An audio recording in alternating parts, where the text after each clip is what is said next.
110 seat നേടാനുള്ള മിഷനുമായി മുഖ്യമന്ത്രി പിണറായി വിജയൻ. കേരളത്തിലെ പൊതു രാഷ്ട്രീയ സാഹചര്യമാണ് ഇതിന് പിന്നിലെന്ന ആത്മവിശ്വാസം ഉണ്ട് എന്ന് പിണറായി വിജയൻ പറയുന്നു. JB കോശി കമ്മീഷൻ റിപ്പോർട്ടിലെ ശുപാർശകൾ നടപ്പാക്കുകയും ഭിന്നശേഷി സംവരണ കുരുക്ക് അഴിക്കുകയുമാണ് ക്രിസ്ത്യൻ വോട്ടുകൾ സമാഹരിക്കാനുള്ള ടൂൾ. കോൺഗ്രസ് നേതാക്കൾ മുൻപ് നടത്തിയ ന്യൂനപക്ഷ വിരുദ്ധമെന്ന് വിശേഷിപ്പിക്കപ്പെട്ട പ്രസ്താവനകൾ എണ്ണിപ്പറയുക വഴി പിണറായി വിജയൻ പുതിയൊരു പോർമുഖം തുറക്കുകയാണ്. ഞങ്ങളല്ല, കോൺഗ്രസ് ആണ് ന്യൂനപക്ഷ വിരുദ്ധർ എന്ന് സ്ഥാപിക്കുകയാണ് ലക്ഷ്യം. ഈ തന്ത്രങ്ങൾ ഫലം കാണുമോ? 110 സീറ്റ് എന്നുള്ളത് നടക്കുന്ന കാര്യമാണോ? ഈ ചർച്ചയിൽ V Vaseef CPM, KP Naushad Ali Congress, VP Sreepadmanabhan BJP, Mohan Varghese രാഷ്ട്രീയ നിരീക്ഷകൻ എന്നിവർ. ആദ്യം ശ്രീ വി വസീഫ്, 110 സീറ്റ് എന്ന് പറയുന്നത് അബ് കി ബാർ 400 പാർ എന്ന് നരേന്ദ്രമോദി പറഞ്ഞതുപോലെയാണോ? 400 സീറ്റ് ലക്ഷ്യമിട്ട NDAക്ക് അത്ര കിട്ടിയില്ല. BJPക്ക് തന്നെ 240 ഒതുങ്ങേണ്ടി വന്നു. ഈ 110 എന്നുള്ളത് കൂട്ടിപ്പറയുന്നതാണോ അതോ റിയലിസ്റ്റിക് ആയിട്ടുള്ള കണക്കാണോ?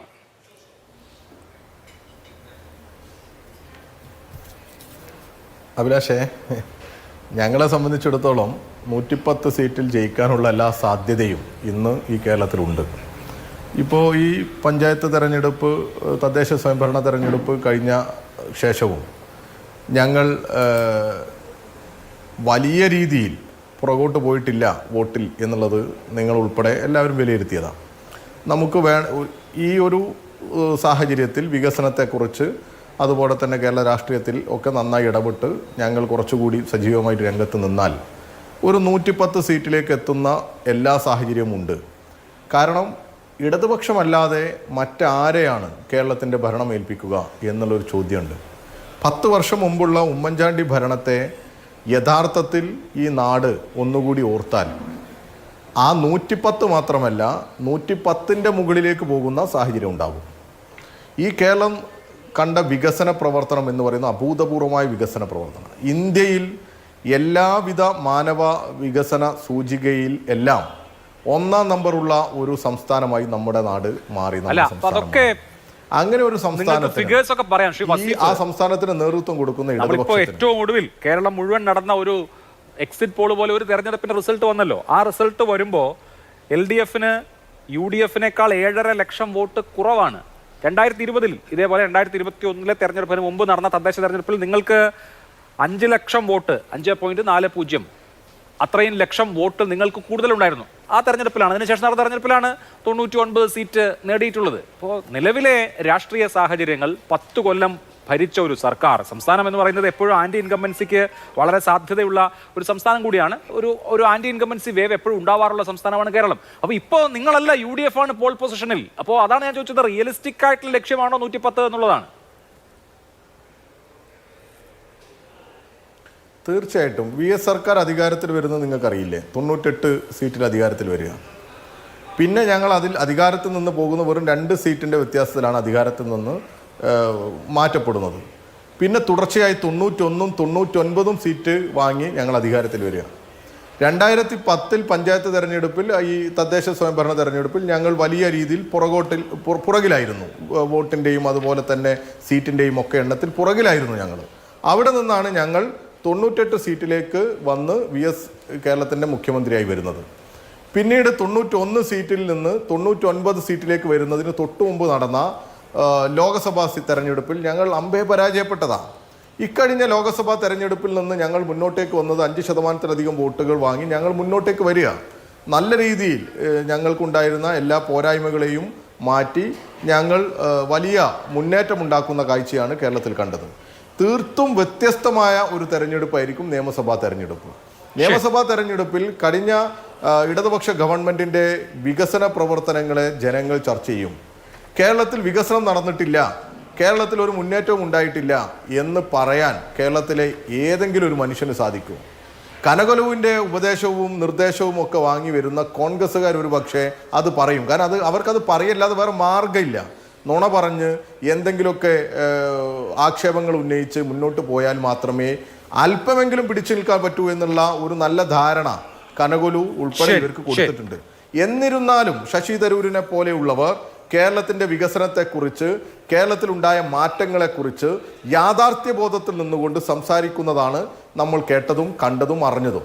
അതുകൊണ്ട് തന്നെയാണ് ഈ കേരളം ഇടതുപക്ഷത്തോടൊപ്പം നിൽക്കും, മതനിരപേക്ഷ മൂല്യങ്ങൾ ഉയർത്തിപ്പിടിക്കുന്ന, വികസനത്തിന് ഊന്നൽ നൽകുന്ന, എല്ലാ വിഭാഗം ജനങ്ങളെയും ചേർത്ത് നിർത്തുന്ന ഇടതുപക്ഷത്തിന് വലിയ മുന്നേറ്റം ഉണ്ടാകും എന്ന് ഞങ്ങൾ പറയാൻ കാരണം 110 സീറ്റ് എന്ന് കാണുന്നു. ഇവിടെ ഡോക്ടർ മോഹൻ വർഗീസ്, കഴിഞ്ഞ തെരഞ്ഞെടുപ്പിന്റെ കണക്കുകൾ എടുത്താൽ, ഏറ്റവും ഒടുവിൽ കൺക്ലൂഡ് ചെയ്ത തെരഞ്ഞെടുപ്പിന്റെ കണക്കുകൾ എടുത്താൽ 89.69 ലക്ഷം UDF, 82.16 ലക്ഷം LDF, 32.17 ലക്ഷം BJP. ഇതാണ് വോട്ടിന്റെ കണക്ക്. LDF-നേക്കാൾ UDF 7 ലക്ഷം വോട്ടിന്റെ കൂടുതലുണ്ട്. കഴിഞ്ഞ നിയമസഭാ തെരഞ്ഞെടുപ്പിൽ 96 ലക്ഷം വോട്ട് കിട്ടിയിരുന്നു LDF-ന്. അത് ഇപ്പോൾ കഴിഞ്ഞ തദ്ദേശ തെരഞ്ഞെടുപ്പ് ആകുമ്പോൾ 82 ലക്ഷം വോട്ടിലായിട്ട് കുറഞ്ഞിട്ടുണ്ട്. പക്ഷേ നിയമസഭ എന്ന് പറയുന്നത് വേറൊരു പാറ്റേൺ ആണ്. നിയമസഭയിൽ അതാത് ഇൻകംബന്റ് MLA-മാർക്ക് റോളുണ്ട്. അവർ കൂടുതൽ ജനകീയരാണെങ്കിൽ രാഷ്ട്രീയാതീതമായി വോട്ട് സമാഹരിക്കാൻ കഴിയും. അതുപോലെ തന്നെ വരുന്ന സ്ഥാനാർത്ഥികൾ വലിയ ജനകീയരാണെങ്കിൽ അവർക്ക് നിലവിലുള്ള MLA അട്ടിമറിക്കാൻ കഴിയും. അങ്ങനെ നിരവധി സാഹചര്യങ്ങളുണ്ട്. മണ്ഡല പുനർനിർണയത്തിന് ശേഷം നിയമസഭാ തെരഞ്ഞെടുപ്പുകളിൽ LDF അമ്പേ തകർന്നു പോയ ഒരു ചരിത്രം കഴിഞ്ഞ 1/4 നൂറ്റാണ്ടിനിടെ ഇല്ല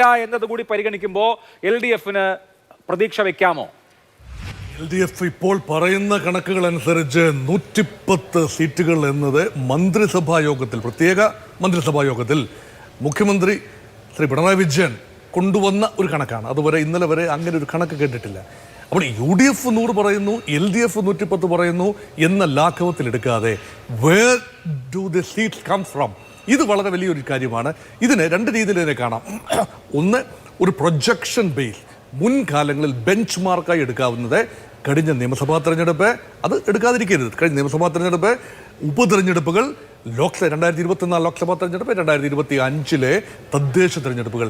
ഇവിടെ ഇപ്പോൾ കോൺഗ്രസ് പാർട്ടി കാട്ടുന്ന ആത്മവിശ്വാസത്തിൻ്റെ അടിസ്ഥാനം നേരത്തെ ഇവിടെ പറഞ്ഞ ശ്രീ അഭിലാഷ് പറഞ്ഞ 7.5 ലക്ഷത്തോളം വോട്ടിൻ്റെ മേൽക്കൈയാണ്. ആ മേൽക്കൈ ട്രാൻസ്ലേറ്റ് ചെയ്തു വരുമ്പോൾ മിനിമം 10 ലക്ഷം. പരമ്പരാഗതമായി നോക്കുമ്പോൾ ഈ ഇടതുപക്ഷം ഏറ്റവും പ്രബലമായി നിൽക്കേണ്ടത് ഈ ഗ്രാസ് റൂട്ട് ലെവൽ ഡെമോക്രാറ്റിക് പ്രോസസ്സിലാണ്. കാരണം ജനങ്ങളുമായി അടുത്ത ബന്ധം പുലർത്തുന്ന വർഗ ബഹുജന സംഘടനകളിലൂടെയും അല്ലാതെയുമെല്ലാം ബന്ധം പുലർത്തുന്നതിലൂടെ സൃഷ്ടിച്ചെടുക്കുന്ന ഒരു ഓറായും വോട്ടും.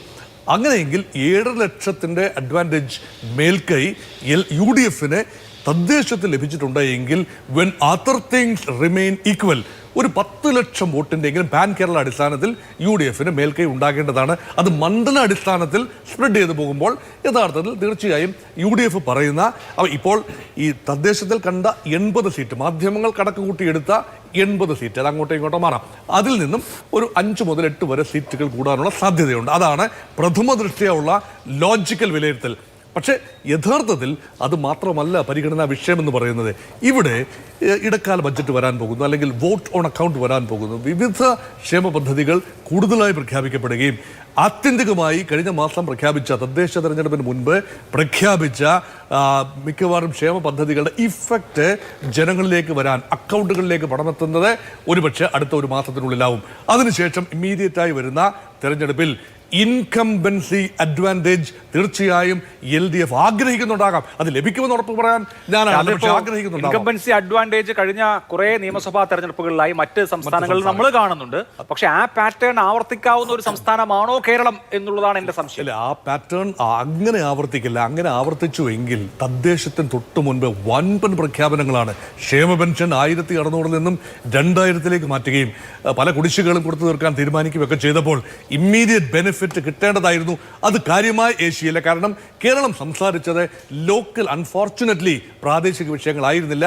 പാൻ കേരള അടിസ്ഥാനത്തിൽ വന്ന വിഷയങ്ങൾ തന്നെയാണ്. രാഹുൽ മാങ്കൂട്ടത്തിൽ വിഷയവും അതുപോലെ സ്വർണ്ണക്കൊള്ള വിഷയവും ഒക്കെ തന്നെയാണ് സംസാരിച്ചത്. പക്ഷേ ഇവിടെ കുറച്ചുകൂടി ഊർജ്ജസ്വലമായി പാൻ കേരള വിഷയങ്ങൾ വരികയും ഭരണവിരുദ്ധതയുടെ ഒന്നാം തരം ടെസ്റ്റ് ഡോസായി വരികയും battle field by battle field ആയി ഇത് വരികയും ചെയ്യും. അതുകൊണ്ട് ഈ കേരളത്തെ മൊത്തത്തിലൊരു സെഗ്മെൻ്റായി എടുക്കാതെ ഈ തെക്കൻ കേരളം, മധ്യ കേരളം, വടക്കൻ കേരളം അല്ലെങ്കിൽ മലബാർ ആ രീതിയിൽ തരംതിരിച്ചു വന്നാൽ അവിടെ കുറച്ചുകൂടി ഒരു കമ്മ്യൂണൽ പോളറൈസേഷൻ്റെ സാധ്യതകളും ഇക്വേഷൻസും അവിടെ മാറി മറിയുന്നതായി കാണാം. ആൻറ്റി ഇൻകംബൻസിക്ക് ഉപരിയായി വരാൻ സാധ്യതയുള്ള പോളറൈസിങ് എഫക്ട് മുഖ്യമന്ത്രിയുടെ ഇന്നത്തെ വാർത്താ സമ്മേളനത്തിൽ കണ്ടതും ക്യാബിനറ്റ് മീറ്റിംഗിന് ശേഷം നടന്ന ഒരു കഴിഞ്ഞ 10 മണിക്കൂറിനുള്ളിൽ നടന്ന പ്രോസസ്സ് നോക്കിക്കഴിഞ്ഞാൽ വ്യക്തമായൊരു ഷിഫ്റ്റ് ഹിന്ദു വോട്ട് സമാഹരിക്കാനുള്ള ഒരു ലാസ്റ്റ് ഡിച്ച് അറ്റംപ്റ്റ് എന്ന നിലയിൽ ഈ AK ബാലന്റെ പ്രസ്താവനയെ തള്ളിക്കളഞ്ഞില്ല. ബാറാട് കലാപം വീണ്ടും വീണ്ടും ഉണ്ടാകും, UDF അധികാരത്തിൽ വന്നാൽ എന്ന AK ബാലന്റെ പ്രസ്താവനയെ പാർട്ടി സെക്രട്ടറി തള്ളിക്കളഞ്ഞിരിക്കുന്നു, മുഹമ്മദ് റിയാസ് തള്ളിക്കളഞ്ഞു. പക്ഷേ ശ്രീ പിണറായി വിജയന് തള്ളിക്കളഞ്ഞില്ല, അത് എൻഡോഴ്സ് ചെയ്യുന്നു എന്ന് പറഞ്ഞാൽ അതിനർത്ഥം ഒരു മതനിരപേക്ഷ സ്പേസ് തിരിച്ചുപിടിക്കാൻ തങ്ങൾക്ക് മാത്രമേ സാധ്യമാവൂ എന്ന് LDF ജനങ്ങളോട് പറയുകയാണ്. ആ നറേറ്റീവ് സൃഷ്ടിക്കുക എന്നതല്ലാതെ ഒരു അജണ്ട സൃഷ്ടിക്കാനുള്ള ഏറ്റവും ഉദാത്തമായ ഒരു ശ്രമം നടത്തിയിരിക്കുന്നു. അത് ഒരുപക്ഷെ വികസന അജണ്ട മാത്രമല്ല, പുറമേ പറയേണ്ടത് വികസനവും യഥാർത്ഥത്തിലെ പ്രോസസ്സ് ഒരുപക്ഷെ ഒരു പോളറൈസിംഗ് പൊളിറ്റിക്സ് എന്ന രീതിയിലേക്ക് എത്തി നിൽക്കുന്നു കേരള. ശരി, ശ്രീ VP ശ്രീപത്മനാഭൻ 32 ലക്ഷം വോട്ട് BJPക്ക് കിട്ടി കഴിഞ്ഞ തദ്ദേശ തെരഞ്ഞെടുപ്പിൽ. അതിന് തൊട്ടു മുമ്പത്തെ ലോക്സഭാ തെരഞ്ഞെടുപ്പിലെ പ്രകടനം മാറ്റിവെച്ചാൽ ഏറ്റവും മികച്ച പ്രകടനം. അങ്ങനെ നിൽക്കുന്ന BJPക്ക് ഇതുപോലെ കണക്കുകളൊന്നുമില്ലേ? 100 സീറ്റ് UDF പറഞ്ഞു, 110 സീറ്റ് LDF പറയുന്നു. നിങ്ങൾ എത്ര സീറ്റ് പറയും?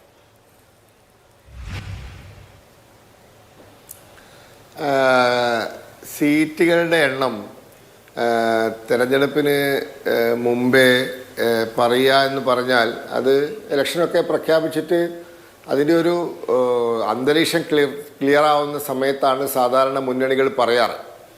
പക്ഷെ അതിന് മുന്നേയും പറയാറുണ്ട്. പറയുന്നതിൽ തെറ്റുമില്ല, അതേ സമയത്ത് പറയുന്നത് ശരിയാവണമെന്നുമില്ല. ഇത് ഒരുപാട് ഘടകങ്ങളെ ആശ്രയിച്ചിരിക്കുന്ന ഒരു കാര്യമാണ്. കേരളത്തിൽ ഈ തെരഞ്ഞെടുപ്പിൽ ഒരു പ്രശ്നം, ഇപ്പോൾ കേരളത്തിൽ അതിശക്തമായ ഭരണവിരുദ്ധ വികാരമുണ്ട്, അതിലൊരു സംശയമില്ല. അതിശക്തമായ ഭരണവിരുദ്ധ വികാരം ഇടതുപക്ഷ സർക്കാരിനെതിരെ കേരളത്തിലുണ്ട്. പക്ഷേ ആ വികാരത്തിന് അടിസ്ഥാനപരമായ കാരണങ്ങൾ, അടിസ്ഥാനപരമായ പ്രശ്നങ്ങൾ പരിഹരിക്കാൻ UDFനാവുമോ എന്നുള്ളതാണ് ചോദ്യം. കാരണം UDF കേരളത്തിൽ പരീക്ഷിക്കപ്പെടാത്ത ഒരു സംവിധാനമല്ലല്ലോ. നിരവധി തവണ കേരളത്തിൽ UDF പരീക്ഷിക്കപ്പെട്ടിട്ടുണ്ട്. ആ സമയത്തെല്ലാം UDFന് ഈ പ്രശ്നങ്ങൾ പരിഹരിക്കാൻ സാധിച്ചിട്ടുണ്ടോ? ഇപ്പോൾ കേരളത്തിലെ ഏറ്റവും വലിയ ഒരു വിഷയം കേരളത്തിലെ വ്യവസായ മേഖലയിലുള്ള പിന്നോക്കാവസ്ഥയാണ്. അതായത് ബേസിക്കായിട്ട് പറഞ്ഞാൽ തൊഴിലവസരങ്ങളില്ല. കേരളത്തിൽ തൊഴിലവസരങ്ങളില്ലാത്തത് കൊണ്ട് അഭ്യസ്തരവിദ്യരായ യുവാക്കൾ അന്യ സംസ്ഥാനങ്ങളിലേക്ക് പോകുന്നു. പണ്ട് ഗൾഫിലേക്ക് പോയിരുന്നു, ഇന്ന് വളരെ അപകടകരമായ രീതിയിൽ യൂറോപ്യൻ രാജ്യങ്ങളിലേക്കും കാനഡ, ഓസ്ട്രേലിയ, സിംഗപ്പൂർ പോലുള്ള സ്ഥലങ്ങളിലേക്ക് പോകുന്നു. അത് ജോലി തേടാൻ വേണ്ടി മാത്രമല്ല പോകുന്നത്, +2 കഴിഞ്ഞതിന് ശേഷം വിമാനം കയറുന്ന ഒരു സാഹചര്യമുണ്ട്. അപ്പോൾ കേരളത്തിൽ അവരുടെ താല്പര്യങ്ങൾ സംരക്ഷിക്കാനുള്ള സാഹചര്യം കേരളത്തിൽ ഇല്ല എന്നുണ്ട്. ഇത് 10 വർഷത്തെ LDF ഭരണം കൊണ്ട് മാത്രം ഉണ്ടായതാണോ? ഇത് 10 വർഷത്തെ കേരളത്തിലെ LDF ഭരണം കൊണ്ട് ഉണ്ടായതല്ല. കേരളത്തിലെ UDF LDF മാറി മാറി ഭരിച്ച സംവിധാനം കൊണ്ടാണ് കേരളത്തിൽ തൊഴിലവസരങ്ങൾ ഇല്ലാതായത്, വ്യവസായവൽക്കരണം ഇല്ലാതായത്. ഇപ്പോൾ തോമസ് ഐസക്കിൻ്റെ ഒരു ഫേസ്ബുക്ക് പോസ്റ്റ് ഉണ്ട്. ഹുസൂറിൽ ഒരു ആപ്പിളിൻ്റെ അസംബ്ലിംഗ് യൂണിറ്റ് ഉണ്ട്, ITI പാസ്സായവർ അവിടെ പോയിക്കോളുന്നു. അവിടെ ജോലി ലഭിക്കും, 17,000 രൂപ 16,000 രൂപ ശമ്പളം കിട്ടും. അതിൻ്റെ ഭക്ഷണ ചെലവ് താമസ ചെലവും കഴിച്ച് 13,000 രൂപ കയ്യിൽ കിട്ടുമെന്ന്. ഞാൻ ചോദിക്കട്ടെ, ഇത് പറയാൻ കേരളത്തിലെ ഭരണാധികാരികൾക്ക് നാണമില്ലേ? എന്തുകൊണ്ട് ആപ്പിളിൻ്റെ അസംബ്ലിംഗ് യൂണിറ്റ് കേരളത്തിൽ വന്നില്ല? വലിയ പാരിസ്ഥിതിക പ്രശ്നം ഉണ്ടാക്കുന്ന സംവിധാനമൊന്നും അല്ലല്ലോ ഒരു അസംബ്ലിംഗ് യൂണിറ്റ്. അപ്പോൾ കേരളം പരാജയപ്പെട്ടത് 2 മുന്നണികളും ഉത്തരവാദികളാണ്. അതുകൊണ്ട് LDFനെ മാറ്റി UDFനെ കൊണ്ടുവന്നിട്ട് ഒരു ഗുണവുമില്ല എന്നാണ് ഞങ്ങൾ ഈ തെരഞ്ഞെടുപ്പിൽ പറയാൻ പോകുന്നത്. സീറ്റിന്റെ കണക്ക് തെരഞ്ഞെടുപ്പ് ഇത്തരം വിഷയങ്ങളിലാണോ, ഇമോട്ടീവ് ആയിട്ടുള്ള ഇഷ്യൂസിലാണോ വിധിയെഴുത്ത് നടക്കുക തുടങ്ങിയ കാര്യങ്ങളൊക്കെ നമ്മൾ അറിയാനിരിക്കുന്നുള്ളൂ. ശ്രീ വസീഫ്, ഇപ്പോൾ കഴിഞ്ഞ ദിവസങ്ങളിലൊക്കെ CPMനെ കുറിച്ചുള്ള വിലയിരുത്തൽ ഭൂരിപക്ഷ വോട്ട് ഏകീകരണത്തിന് ശ്രമിക്കുന്നു. CPM അതിന് തക്കതായ അന്തരീക്ഷം ഒരുക്കുകയാണ്, വെള്ളാപ്പള്ളി നടേശൻ വഴി, പിന്നെ മറ്റ് നേതാക്കൾ വഴി എന്നൊക്കെ. ഇന്നിപ്പോൾ വാർത്താ സമ്മേളനത്തിൽ മുഖ്യമന്ത്രി വിവിധ UDF നേതാക്കളുടെ പഴയകാല പ്രസ്താവനകൾ ആയുധമാക്കുന്നത് കണ്ടു. AK ആന്റണി 2003 നടത്തിയ ഒരു പ്രസംഗം, ന്യൂനപക്ഷങ്ങൾ സംഘടിതരായി വിലപേശുന്നു, പ്രസംഗമല്ല, അദ്ദേഹം വാർത്താ മാധ്യമങ്ങളോട് പറഞ്ഞത്. അതുപോലെ CKG അനുസ്മരണത്തിൽ രമേശ് ചെന്നിത്തല പറഞ്ഞത്, VD സതീശൻ 5ാം മന്ത്രി വിഷയം ഉണ്ടായപ്പോൾ പറഞ്ഞത്. ഇങ്ങനെ UDFകാർ പണ്ടെങ്കോ പറഞ്ഞ കാര്യങ്ങളൊക്കെ ഇപ്പോൾ എടുത്തിട്ട് വന്നാൽ ഈ ട്രെൻഡ് റിവേഴ്സ് ചെയ്യാൻ പറ്റും എന്ന് നിങ്ങൾ വിചാരിക്കുന്നുണ്ടോ? മുസ്ലിം ന്യൂനപക്ഷങ്ങൾക്കിടയിൽ LDFനെ കുറിച്ചൊരു വിപ്രതിപത്തി ഉണ്ടായിട്ടുണ്ട്. അത് ഭൂരിപക്ഷ വർഗീയതയെ തലോടുന്ന തരത്തിലുള്ള സമീപനം സർക്കാർ സ്വീകരിക്കുന്നു എന്ന തലത്തിലാണ്. ആ നറേറ്റീവ് വളരെ ശക്തമായി നിൽക്കുമ്പോൾ പണ്ട് എ കെ ആന്റണി ഇങ്ങനെ പറഞ്ഞില്ലേ എന്ന് പറഞ്ഞാൽ അത് റിവേഴ്സ് ചെയ്യാൻ പറ്റുമോ?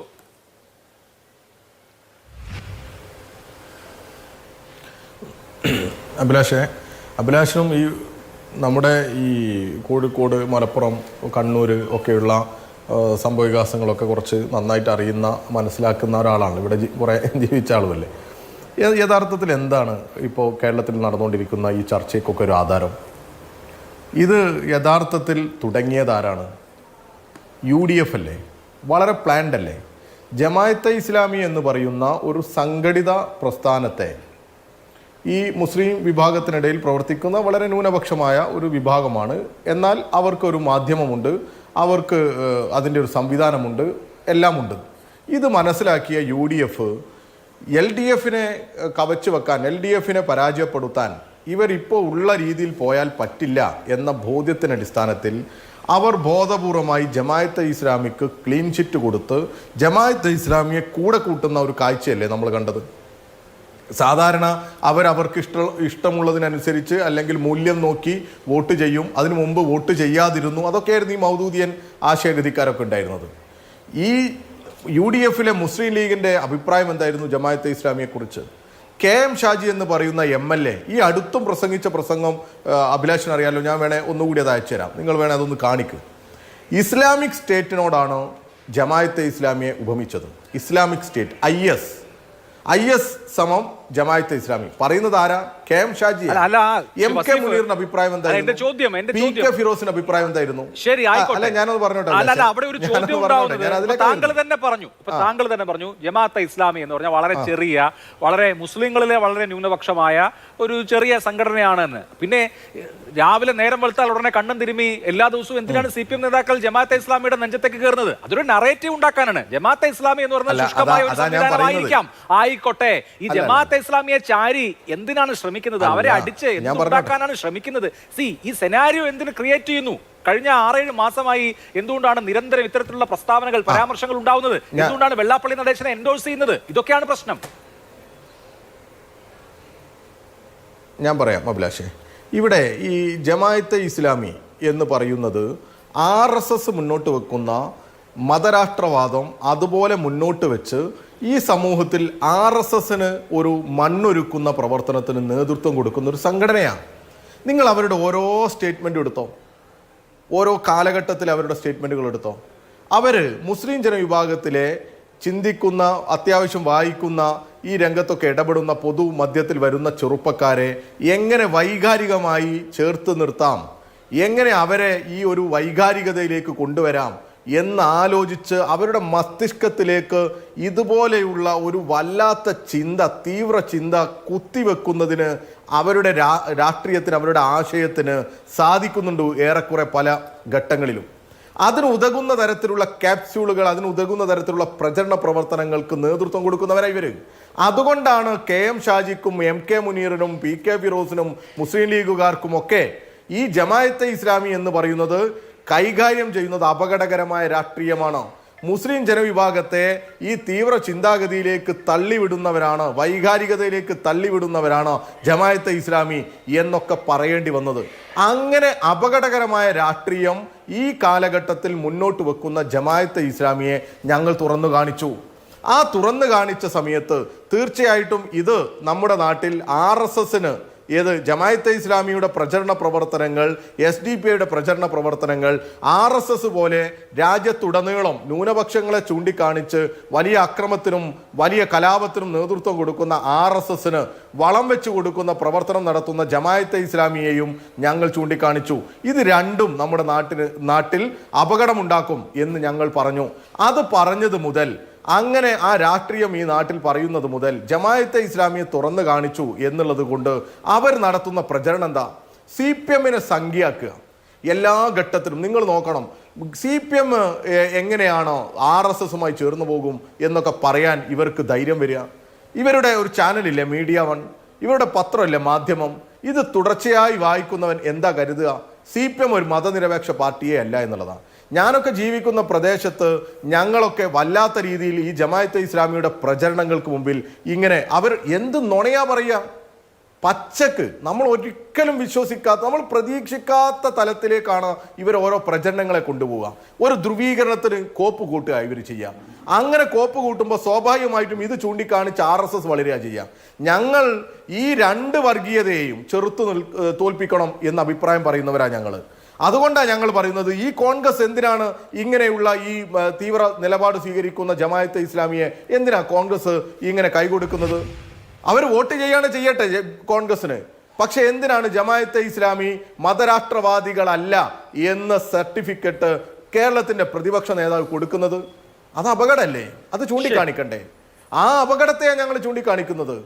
RSS നമ്മുടെ കേരളത്തിൽ ഒരു ചെറിയ വിഭാഗം, എന്നാൽ അവർ രാജ്യം ഭരിക്കുന്ന ഭരണാധികാരികളാണ്. വലിയ അപകടമുണ്ടാക്കുന്ന അവരുടെ രാഷ്ട്രീയം കേരളത്തിൽ ഇപ്പോൾ തന്നെ കണ്ടല്ലോ. ലോക്സഭാ തെരഞ്ഞെടുപ്പിൽ ഉള്ളതിനേക്കാൾ വോട്ട് കുറയാണ് ആർക്ക്? ഈ BJPക്ക്, ഈ RSSന്.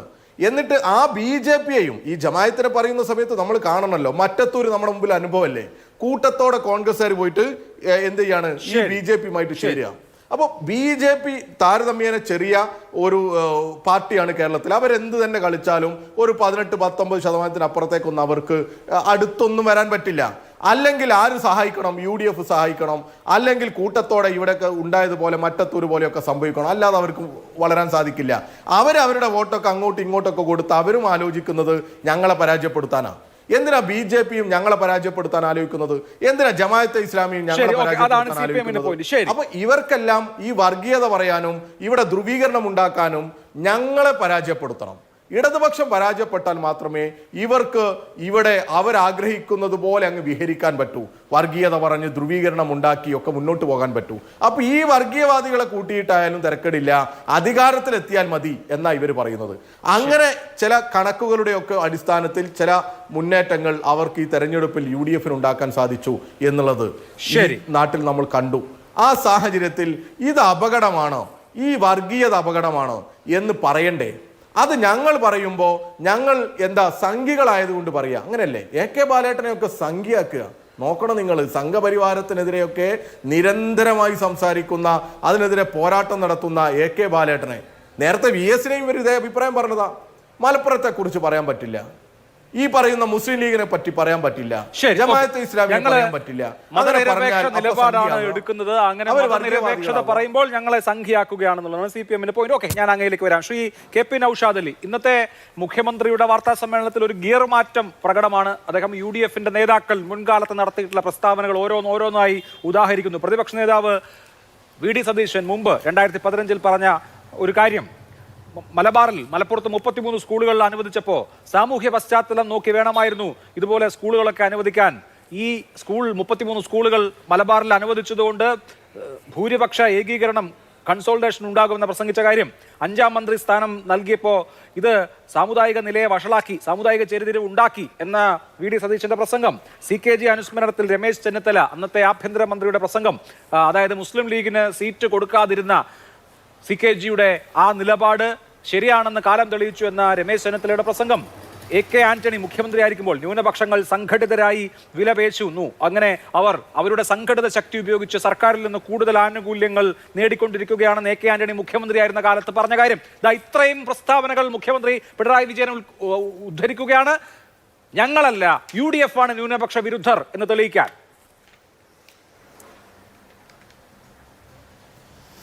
അഭിലാഷ്, ഈ പറയപ്പെട്ട നേതാക്കളെക്കാളും വലിയ ആയിരുന്നു പണ്ഡിറ്റ് ജവഹർലാൽ നെഹ്റു. അദ്ദേഹം പണ്ട് 1950കളിൽ കോഴിക്കോട് വന്ന മുസ്ലിം ലീഗ് ചത്ത കുതിരയാണ് എന്ന് പ്രസംഗിച്ചിട്ടുണ്ട്.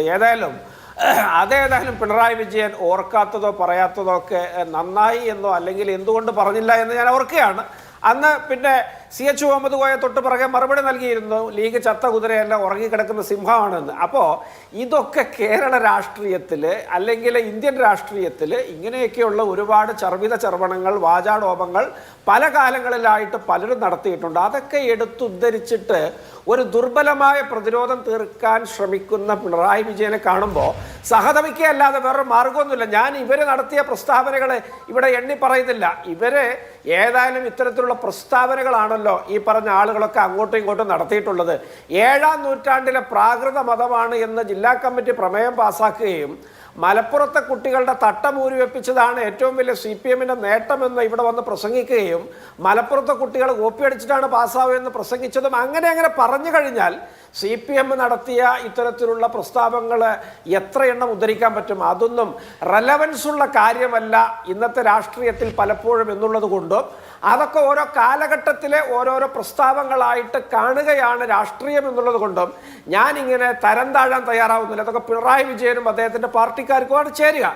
ഞാനിവിടെ മറ്റൊരു കാര്യം പറയുകയാണ്. ഇവിടെ വർഗീയത ആരാണ് ഉപയോഗിക്കുന്നത് എന്ന് നമുക്ക് വളരെ ലളിതമായിട്ട് മനസ്സിലാവും. നിങ്ങൾ ലോക്സഭാ തെരഞ്ഞെടുപ്പ് അടുക്കുമ്പോൾ വളരെ കൃത്യമായി പൗരത്വ പ്രശ്നം, ഏക സിവിൽ കോഡ് പ്രശ്നം, പലസ്തീൻ പ്രശ്നം ഇതൊക്കെ എടുത്തിടുന്നൊരു പാർട്ടി, അതുപോലെ തന്നെ നിയമസഭ വരുമ്പോൾ ഈ വെള്ളാപ്പള്ളി നടേശനെ പോലെയുള്ള തങ്ങളുടെ അണിയിൽ തന്നെ ആളുകളെ നിർത്തി അതിന് പിൻഗാമികളായിട്ട് ബാലനെ പോലെയുള്ള ആളുകളെ പറഞ്ഞയച്ച് ഇത്തരത്തിലുള്ള നീചവും ഇത്തരത്തിലെ ക്ഷുദ്രവുമായ പ്രസ്താവനകൾ നടത്തി രംഗം കലുഷിതമാക്കി ഭൂരിപക്ഷ ധ്രുവീകരണത്തിന് ശ്രമിക്കുന്ന ഒരു പാർട്ടി ഇത്തരത്തിൽ മാറി ഇതിനെയൊക്കെ പുണരുമ്പോൾ ഈ കേരളത്തിലെ ജനങ്ങൾ വിഡ്ഢികളാണ് എന്നാണ് ഇവർ കരുതി വച്ചിട്ടുള്ളത്. അതിൻ്റെ ശിക്ഷയാണ് തെരഞ്ഞെടുപ്പുകളിലുടനീളം ഇവർക്ക് കിട്ടിക്കൊണ്ടിരിക്കുന്നത്. ഇവിടെ ഞങ്ങളൊരു തദ്ദേശ സ്വയംഭരണ തെരഞ്ഞെടുപ്പ് മാത്രമല്ല അഭിലാഷ ജയിച്ചിട്ടുള്ളത്. ഞങ്ങൾ 2021 പിണറായി വിജയൻ അധികാരത്തിലേറിയതിന് ശേഷമുള്ള ഒട്ടുമിക്ക ഉപതെരഞ്ഞെടുപ്പുകളും ജയിച്ചിട്ടുണ്ട്. ലോക്സഭാ തെരഞ്ഞെടുപ്പ് ശ്രദ്ധേയമായിട്ട് വിജയിച്ചിട്ടുണ്ട്. ഇപ്പോഴിതാ ത്രിതല പഞ്ചായത്ത് തെരഞ്ഞെടുപ്പിൽ ഞങ്ങൾ വലിയ മുന്നേറ്റം ഉണ്ടാക്കിയിട്ടുണ്ട്. നിയമസഭ ഇതിൻ്റെയൊക്കെ ഒരു പൂർത്തീകരണമായിട്ട് CPM-ന്റെ ശവപ്പെട്ടിയിലെ അവസാനത്തെ ആണിയായിട്ട് അത് വീഴുമെന്നുള്ള കാര്യത്തിൽ തർക്കം വേണ്ട.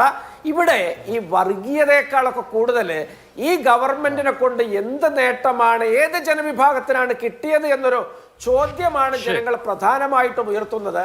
മുഖ്യമന്ത്രി പിണറായി വിജയന്റെ ഭരണത്തിലൊരു കമ്മ്യൂണിസ്റ്റ് ചുവ എന്തെങ്കിലും ഉണ്ടോ എന്ന് ഇടത് മനസ്സുള്ള മനുഷ്യരെ മുഴുവൻ ചിന്തിക്കുകയാണ്. ഞങ്ങൾക്ക് ഇത്തരത്തിലുള്ളൊരു മുന്നേറ്റം ലഭിക്കുന്നത് കേരളത്തിന്റെ ഇടതു പൊതുബോധം അനുകൂലമാകുന്നത് കൊണ്ടാണ്. ഇടതു മനസ്സുള്ളവർക്ക് ദഹിക്കാത്ത ഭരണമാണ്, മതേതര മനസ്സുള്ളവർക്ക് ദഹിക്കാത്ത ഭരണമാണ്. അതിലുപരി അഭിലാഷ ഒരു രാഷ്ട്രീയമുണ്ട്. ഇനിയും ഇവിടെ ഒരു പിണറായി വിജയന്റെ സർക്കാർ വന്നാൽ, ഇനിയും ഒരു LDF ഗവൺമെന്റ് വന്നാൽ 970 തൊട്ട് നമ്മൾ കണ്ടുവരുന്ന മുന്നണി രാഷ്ട്രീയം എന്നൊരു സന്തുലിതത്വം എന്നേക്കുമായിട്ട് കേരളത്തിൽ അവസാനിക്കുമെന്ന് എല്ലാ മതേതര ജനാധിപത്യ വിശ്വാസികൾക്കും ഉത്തമ ബോധ്യമുണ്ട്. അതുകൊണ്ട് പിണറായി വിജയനെ തോൽപ്പിക്കുക, LDF-നെ തോൽപ്പിക്കുക എന്നുള്ളത് കേരളത്തിന്റെ ജനാധിപത്യം നിലനിർത്താനുള്ള, മതേതരത്വം നിലനിർത്താനുള്ള തങ്ങളുടെ ചരിത്രപരമായ ബാധ്യതയായിട്ട് രാഷ്ട്രീയ കേരളം കരുതുന്നു. അതോടൊപ്പം ഈ ഭരണപരാജയങ്ങളുടെ ഒരു പാരാവാരം തീർത്ത് മുന്നോട്ട് പോകുന്ന പിണറായി വിജയന് വോട്ട് ചെയ്യാൻ ഇവിടെ CPM-ന്റെ അണികൾക്ക് പോലും കാരണങ്ങളില്ല. ഇത് സമ്പൂർണമായിട്ട് തകർന്നടിഞ്ഞ് ചീട്ട് കൊട്ടാരം പോലെ പൊളിഞ്ഞു പാളീസായി പോകും. അത് കാണുമ്പോൾ വിനാശകാല വിപരീത ബുദ്ധി എന്ന മട്ടില് ഇവരിങ്ങനെ കയ്യും കാലും ഇട്ട് അടിക്കുന്നത് അവരുടെ പരാജയത്തിന്റെ ആഴം കൂട്ടും എന്നുള്ളതല്ലാതെ ഒരു ഗുണവും ചെയ്യാൻ പോകുന്നില്ല. പരാജയം കൊണ്ട് തന്നെ പരാജയപ്പെടുമെന്നുള്ളതാണ് കോൺഗ്രസിന്റെ കാഴ്ചപ്പാട്. ഓക്കെ, മോഹൻ വർഗീസ്, നമ്മൾ ഈ ജനുവരി മാസം തുടങ്ങുമ്പോൾ ഇനി നിയമസഭാ തെരഞ്ഞെടുപ്പിലേക്ക് 4 മാസമുണ്ട്. ജനുവരി മാസം ആദ്യ വാരത്തിലെ ചർച്ച ന്യൂനപക്ഷ കേന്ദ്രീകൃതമാണ്. ജമാഅത്തെ ഇസ്ലാമി മുതൽ മാറാട് കലാപം വരെ 24 കൊല്ലം മുമ്പ് നടന്ന മാറാട് കലാപം തുടർച്ചയായ ദിവസങ്ങളിൽ നമ്മുടെ രാഷ്ട്രീയ വ്യവഹാരത്തിലേക്ക് വരികയാണ്. മുഖ്യമന്ത്രി ഇന്ന് ആ മാറാട് കലാപത്തെ ഉദ്ധരിച്ചു എന്ന് മാത്രമല്ല, അന്നത്തെ മുഖ്യമന്ത്രി AK ആന്റണി കുഞ്ഞാലിക്കുട്ടിയെ ഗസ്റ്റ് ഹൗസിലിരുത്തി പോകേണ്ടി വന്നു. RSS വിലക്കിയതുകൊണ്ട് കുഞ്ഞാലിക്കുട്ടിയെ കൂടെ കൊണ്ടുപോകാൻ കഴിഞ്ഞില്ല എന്ന് പോലും പറഞ്ഞു വെച്ചു. അപ്പോൾ ഈ തെരഞ്ഞെടുപ്പിന്റെ കാറ്റെങ്ങോട്ടാണെന്ന് നമുക്ക് ജനുവരി ആദ്യത്തെ വാരത്തിൽ മനസ്സിലാവുന്നുണ്ടോ? ന്യൂനപക്ഷ വോട്ട് കേന്ദ്രീകൃതമായ പൊളിറ്റിക്സ് ആയിരിക്കുമോ ഇനി അങ്ങോട്ട്? ആ രീതിയിലുള്ള ഒരു നറേറ്റീവ് സൃഷ്ടിക്കാൻ ബോധപൂർവമായ ഒരു ശ്രമം ഇവിടെ നടക്കുന്നു എന്ന് തോന്നുന്നു. നോക്കൂ, ഇപ്പോൾ പോൾ പൊസിഷനിലുള്ളത് UDF ആണ് എന്ന് പ്രഥമ ദൃഷ്ട്യാ തോന്നാം. കാരണം ആ ഒരു രീതിയിലാണ് നമ്പേഴ്സ് പ്രൊജക്ട് ചെയ്യപ്പെടുന്നത്. അങ്ങനെയെങ്കിൽ momentum is with Congress and UDF. അത് ഡെന്റ് ചെയ്യണമെങ്കിൽ സ്ട്രാറ്റജീസ് ആവശ്യമാണ്. അങ്ങനെയാണ് ഇന്ന് മന്ത്രിസഭാ യോഗത്തിൽ പിണറായി വിജയൻ ഒരു 3-pronged സ്ട്രാറ്റജിയാണ് മുന്നോട്ട് വെച്ചത്. അദ്ദേഹം പറയുന്നില്ല 3-pronged സ്ട്രാറ്റജിയാണെന്ന്, പക്ഷേ അതിനകത്ത് വായിച്ചെടുക്കാൻ കഴിയുന്നത് ഇങ്ങനെയാണ്. ഒന്ന്, പതിവ് പോലെ തന്നെ ആഗോള വിഷയങ്ങളിൽ, പ്രത്യേകിച്ച് സാമ്രാജ്യത്വ വിരുദ്ധ പോരാട്ടത്തിൽ തങ്ങളാണ് മുഖം എന്ന രീതിയിലുള്ള ഒരു നറേറ്റീവ്. അത് ഇപ്രാവശ്യം വെനിസ്വേല, അമേരിക്കൻ ആക്രമണം, വെനിസ്വേലയ്ക്കെതിരെ നടന്ന ആക്രമണം, ഉദാഹരിച്ചുകൊണ്ട് കലാകാലങ്ങളിൽ ചെയ്തതുപോലെ ഇവിടെ പലസ്തീൻ അധിനിവേശം അല്ലെങ്കിൽ ഇസ്രായേൽ ഗസയിൽ കടന്നു കയറിയതിനെ എതിർക്കുന്ന രീതിയിലുള്ള ഒരു ഗ്ലോബൽ നറേറ്റീവ്, അതാണ് ഒരു ബുദ്ധിജീവി വിഭാഗത്തിന് ആ ഒരു പരിപ്പ് വേഗം എന്നൊരു ചിന്തയാണ്. രണ്ട്, അതൊരു നിർദോഷമായ ഒരു കാര്യമാണെന്ന് തോന്നുന്നത്, അതൊരു കൺസോളിഡേറ്റിംഗ് ഇഫക്റ്റാണ്.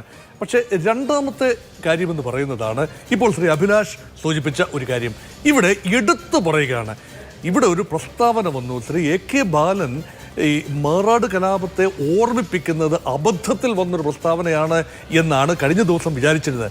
പക്ഷേ അങ്ങനെയല്ല, UDF അധികാരത്തിൽ വരികയാണെങ്കിൽ ജമാഅത്തെ ഇസ്ലാമി ആയിരിക്കും ആഭ്യന്തരം കൈകാര്യം ചെയ്യുന്നത് എന്ന ഒരു നറേറ്റീവ് വീണ്ടും വീണ്ടും വീണ്ടും വീണ്ടും കൊടുക്കാൻ ആഗ്രഹിക്കുകയാണ്. കുറെ കാലമായി, ഏതാണ്ട് 2-3 മാസമായി ജമാഅത്തെ ഇസ്ലാമിയുടെ പേര് വളരെ സജീവമായി ഉന്നയിക്കപ്പെടുന്നു. പക്ഷേ എല്ലാവരും പറയുന്നൊരു കാര്യമുണ്ട്, മുസ്ലിങ്ങളുടെ ഇടയിൽ വളരെ ചെറിയ ഒരു മിനിസ്ക്യൂൾ വിഭാഗം മാത്രമാണ് തീവ്ര മതരാഷ്ട്രത്തിന് വേണ്ടി നിൽക്കുന്ന ജമാഅത്തെ ഇസ്ലാമിയെ എൻഡോഴ്സ് ചെയ്യുന്നത്.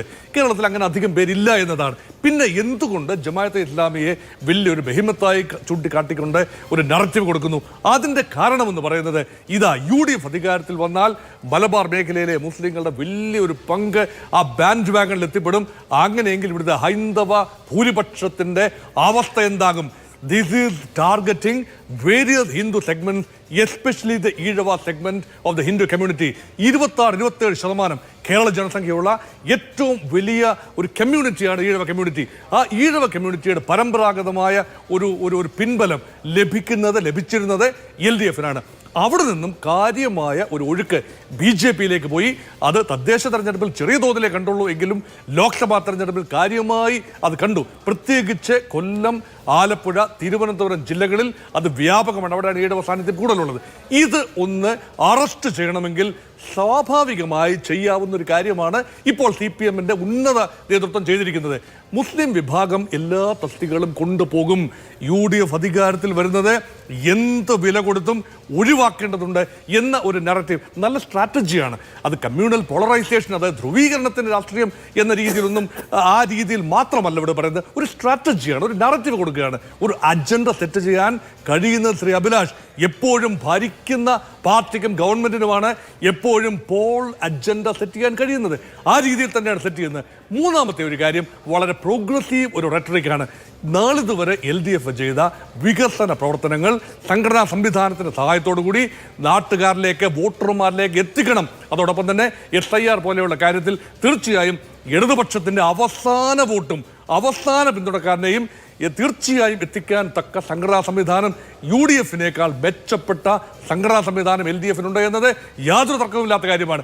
അങ്ങനെയെങ്കിൽ ഈ 3 prong സ്ട്രാറ്റജിയിലൂടെ ഒരു പക്ഷേ നഷ്ടപ്പെട്ടു പോയ ഒരു ആൻറ്റി ഇൻകംബൻസി മാത്രമാണ് UDF-ന് കൈമുതലെന്ന് ഓർക്കണം. UDF-ന് വികസന രേഖ ഇതുവരെ വെക്കാൻ കഴിഞ്ഞിട്ടില്ല, അവർ പറയുന്നു എന്നല്ലാതെ. അതുകൊണ്ട് യഥാർത്ഥത്തിൽ ഒരു വികസന രേഖയുണ്ട്, ട്രാക്ക് റെക്കോർഡുണ്ട്. ഈ പോളറൈസേഷൻ്റെ ബെനിഫിറ്റ് കിട്ടിയേക്കാം. ഭൂരിപക്ഷ സമുദായത്തെ BJP-യിലേക്ക് പോകുന്നത് അകറ്റി നിർത്താൻ സാധിക്കും. അതോടൊപ്പം തന്നെ ഒരു ബൗദ്ധിക പരിവേഷം, ഗ്ലോബൽ പരിവേഷം ഉണ്ടാക്കാൻ കഴിയും. അപ്പോൾ എല്ലാ പഴുതുകളും അടച്ചുകൊണ്ടുള്ള ഒരു തന്ത്രമാണ് LDF പയറ്റുന്നത്. ഒരു പക്ഷേ അത് വേണ്ടി വരും എന്നൊരു ചിന്തയാണ് ഉള്ളത്. കാരണം ഇപ്പോൾ നമ്പേഴ്സ് അനുകൂലമല്ല. അപ്പോൾ ഈ ഭാഗത്തു നിന്നും ഒരു ദുർബല അവസ്ഥയിൽ നിന്നും അല്ലെങ്കിൽ ഒരു താഴെ തട്ടിൽ നിന്നും വെട്ടിക്കേറേണ്ട ഒരവസ്ഥയിലാണ്. അതുകൊണ്ടാണ് 110 സീറ്റ് എന്നത് പറഞ്ഞു വെക്കുന്നത്. എന്തുകൊണ്ടാണ് 90-ൽ നിന്നും 100-ലേക്ക് അല്ലെങ്കിൽ 90-ൽ നിന്നും 99-ലേക്ക്, ഇപ്പോൾ ഇതാ 99-ൽ നിന്നും 5 വർഷം കഴിയുമ്പോൾ 110-ലേക്ക് എന്ന് പറയുമ്പോൾ ഒരു അപ്വേർഡ് പ്രോഗ്രഷൻ പറഞ്ഞേ മതിയാകൂ. അത് CPM പറഞ്ഞു വെച്ചു.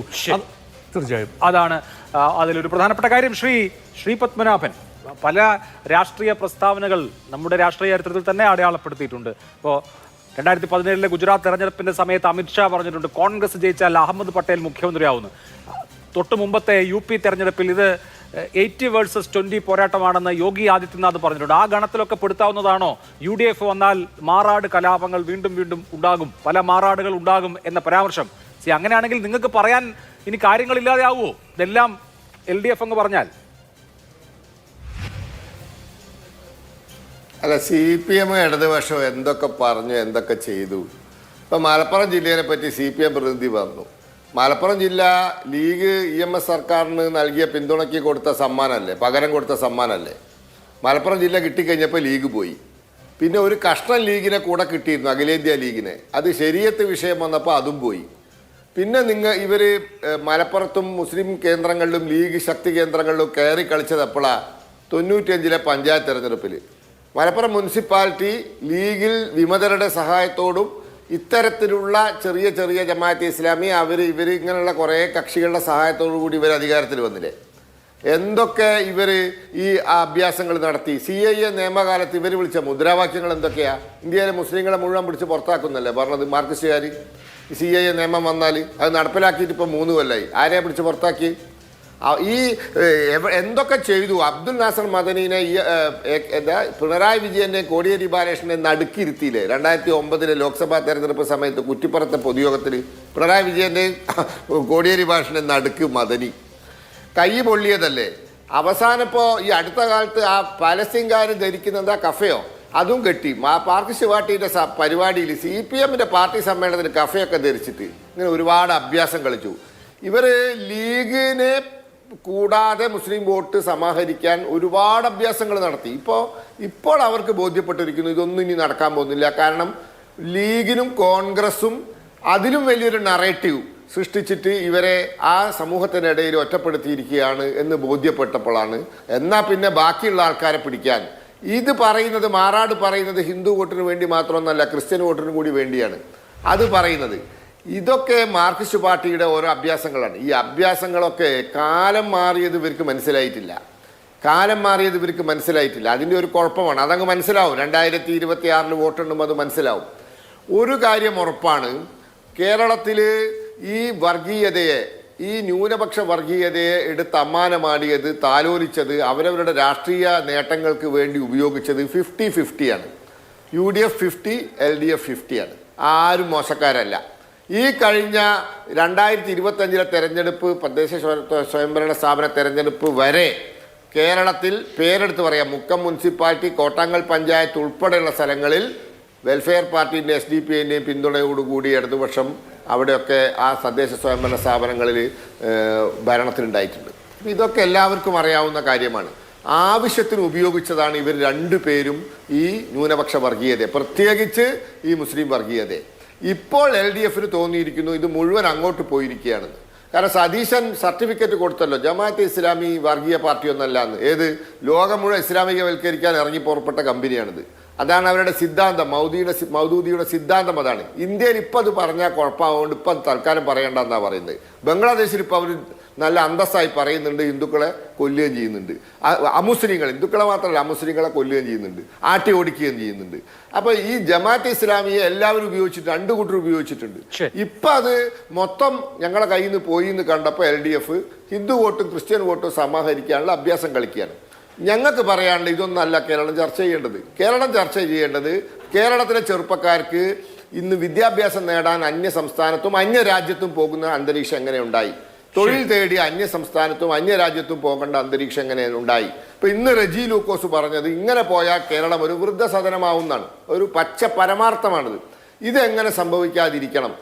എങ്ങനെ കേരളത്തിൽ നല്ല വിദ്യാഭ്യാസ സാഹചര്യം ഉണ്ടാവണം, നല്ല തൊഴിൽ സാഹചര്യം ഉണ്ടാവണം, എങ്ങനെ കേരളത്തിന് അതിൻ്റെ GDP വർദ്ധിപ്പിക്കാൻ സാധിക്കണം, പ്രൊഡക്ഷൻ വർദ്ധിപ്പിക്കാൻ സാധിക്കണം, തൊഴിലവസരങ്ങൾ നൽകാൻ സാധിക്കണം. ഇതൊക്കെയാണ് കേരളം ചിന്തിക്കേണ്ടത്. ഇതൊക്കെയാണ് ഞങ്ങൾ ഈ തെരഞ്ഞെടുപ്പിൽ പറയാൻ പോകുന്നത്. ശരി, ഓക്കെ. ഇവിടെ ശ്രീ വസീഫ്, നമ്മളിപ്പോൾ ഇതൊരു ശീർഷാസന കാഴ്ചയായിട്ടാണോ കാണേണ്ടതെന്ന് എനിക്കറിയില്ല. തൊഴിലിൻ്റെ വിദ്യാഭ്യാസമൊക്കെയാണ് ചർച്ച ചെയ്യേണ്ടതെന്ന് BJP പറയുന്നു. മാറാട് കലാപം ഇന്നിപ്പോൾ മുഖ്യമന്ത്രി ഉന്നയിച്ചു, കഴിഞ്ഞ ദിവസം AK ബാലൻ ഉന്നയിച്ചു. പണ്ടങ്ങോണ്ട് കഴിഞ്ഞ 24 കൊല്ലം മുമ്പ് കഴിഞ്ഞ മാറാട് കലാപം നിങ്ങൾ ചർച്ചയിലേക്ക് കൊണ്ടുവരുമ്പോൾ BJP പറയുന്നു ഇതൊന്നുമല്ല ചർച്ച ചെയ്യേണ്ടത് എന്ന് പറയുന്നു. ഇവിടെ ശ്രീപത്മനാഭൻ പറഞ്ഞ ഒരു പോയിന്റിനെ കുറിച്ചാണ് എനിക്ക് ചോദിക്കാൻ താങ്കളോടുള്ളത്. പല കാര്യങ്ങൾ ചെയ്തു നോക്കി. പാർട്ടി കോൺഗ്രസിലെ പ്രതിനിധികളെല്ലാം കഫിയ ധരിച്ചു. നാടൊട്ടുക്കും പാലസ്തീൻ ഐക്യദാർഢ്യ സമ്മേളനവും അതുപോലെ തന്നെ പൗരത്വ നിയമത്തിനെതിരായിട്ടുള്ള സദസ്സുകൾ, നൈറ്റ് മാർച്ച്, കഴിഞ്ഞ ലോക്സഭാ തെരഞ്ഞെടുപ്പിൽ അത്തരം കാര്യങ്ങളൊക്കെ ഒരുപാട് ചെയ്തു. പക്ഷേ എന്തൊക്കെ ചെയ്തിട്ട് മുസ്ലിങ്ങൾ ഞങ്ങൾക്ക് വോട്ട് ചെയ്യുന്നില്ല, എന്നാൽ പിന്നെ ബാക്കിയെല്ലാം ഏകീകരിക്കാൻ പറ്റുമോ നോക്കാം എന്നൊരു സ്ട്രാറ്റജി, വളരെ ഡയറക്റ്റ് ആയിട്ട് പറഞ്ഞ ഒരു ആരോപണമാണ്. അതിനുള്ള മറുപടി എന്താ? അഭിലാഷേ, ഇപ്പോൾ ഇവിടെ കോൺഗ്രസ് പ്രതിനിധിയും BJP പ്രതിനിധിയും നിരീക്ഷകനൊക്കെ എങ്ങനെ ഇടതുപക്ഷത്തെ ഒന്ന് മോശപ്പെടുത്താം എന്നുള്ള ചർച്ചയാണ് നടത്തിക്കൊണ്ടിരിക്കുന്നത്. ഇപ്പോൾ ഇവർ പറയുന്ന ഈ പലസ്തീൻ വിഷയം, ഞങ്ങൾ ആദ്യമായിട്ട് ആണോ പലസ്തീനു വേണ്ടി നിലപാട് സ്വീകരിച്ചത്? ഇന്ത്യയുടെ നിലപാട് പലസ്തീനോടൊപ്പമായിരുന്നില്ലേ? ഈ BJP അധികാരത്തിൽ വന്ന് ഈ രാജ്യത്തൊരു പൊതുബോധം, പലസ്തീൻ വിരുദ്ധ പൊതുബോധം, അതൊരു മുസ്ലിം പ്രശ്നമാണ്, അതൊരു മതപ്രശ്നമാണ് എന്ന് ചിത്രീകരിക്കാൻ ശ്രമിച്ച സമയത്താണ് കോൺഗ്രസ് ഉൾപ്പെടെ അതിൽ നിന്നൊരു അല്പം ചാഞ്ചാട്ടം ഉണ്ടായത്. കോൺഗ്രസിന് തന്നെ ഉണ്ടായത്. ഞങ്ങൾ ലോക്സഭാ തെരഞ്ഞെടുപ്പിന് മുമ്പും ലോക്സഭാ തെരഞ്ഞെടുപ്പിന് ശേഷവും ഇപ്പോഴും ഒക്കെ പലസ്തീനു വേണ്ടി സംസാരിക്കുന്നവരാണ് ഞങ്ങൾ. എവിടെയാ? ലോക്സഭാ തെരഞ്ഞെടുപ്പിന് ശേഷമല്ലേ ഞങ്ങളുടെ പാർട്ടി കോൺഗ്രസ്, നിങ്ങൾ കണ്ടല്ലേ അതിനകത്ത്? എവിടെയാ? ഞങ്ങൾ പലസ്തീനൊപ്പമാണ്, ഒരു തർക്കവുമില്ല. സാമ്രാജ്യത്വ വിരുദ്ധ ചേരിയിലാണ് ഞങ്ങളുള്ളത്. പലസ്തീൻ പ്രശ്നത്തിൽ ഞങ്ങൾ ശക്തമായി പലസ്തീനോടൊപ്പം നിൽക്കുന്നതാണ്. പിന്നെ ഇവിടെ ഇപ്പോൾ ഇദ്ദേഹം പറയാം, നൗഷാദ് അലിയൊക്കെ VS അച്യുതാനന്ദൻ മലപ്പുറത്തെ കുട്ടികൾ കോപ്പി അടിച്ചു എന്ന് പറഞ്ഞു. ഇതൊക്കെ എത്ര തവണ ചർച്ച ചെയ്ത് പുച്ഛിച്ച് കളഞ്ഞതാ. ഇതാണ് ഇവരുടെ ഈ കുറുക്കൻ്റെ കൗശലം. ആരുടെ? കോൺഗ്രസിൻ്റെ. VS അങ്ങനെ പറഞ്ഞിട്ടുണ്ടോ? VS മലപ്പുറത്തെ കുട്ടികൾ ആക്ഷേപിച്ചിട്ടുണ്ടോ? എന്തിനാ ഇങ്ങനെ പറയുന്നത്? യഥാർത്ഥത്തിൽ മലപ്പുറത്തെ ആക്ഷേപിച്ചതാരാ? ഇവരുടെ ആര്യാടൻ മുഹമ്മദ് അല്ലേ? ഈ പറയുന്ന കോൺഗ്രസിന്റെ നേതൃത്വം ആര്യാടൻ ഷൗക്കത്ത് അല്ലേ കുട്ടി പാകിസ്ഥാനാണ് എന്ന് പറഞ്ഞത്? ഈ മലപ്പുറം ജില്ല രൂപീകരിച്ചപ്പോൾ അതിനെക്കുറിച്ച് പറഞ്ഞതാരാ? ഇതൊക്കെ ഈ നാടിനോട് പറയണ്ടേ? ഈ കോൺഗ്രസ്സാ പറഞ്ഞത്.